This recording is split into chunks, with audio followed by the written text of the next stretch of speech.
The iPhone 16 and 16 Pro were just announced, and they have some, old things, but also some new things. One of these new things is the so-called camera control button. So you basically have a button here, you can launch the camera, you can take a photo, you can shoot a video, you can open the camera controls and then adjust things like the zoom, the focus lock, the exposure, which is by the way not yet available, and also do some other stuff like adjusting the zoom and changing the styles.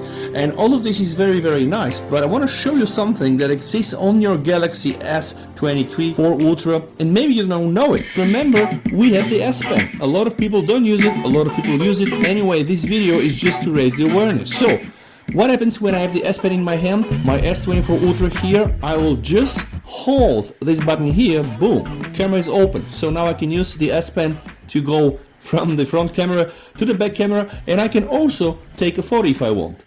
The other thing that you can do is apparently I can also go through the modes, shoot a photo like this, right, by just moving my S Pen in the hand. And guys, I can also do things like, just go and zoom out, try to shoot a video if I want. I can stop the video, or let's say even while shooting the video, change the zoom, then stop it, alright, again, turn it to some modes, just go out like this, and I can also go back to my home screen. So remember, the S Pen is here and it's very powerful, and it's also not connected to your phone, so you can do a lot of things just remote. Thank you so much for watching, guys. Stay safe, VST over, and bye.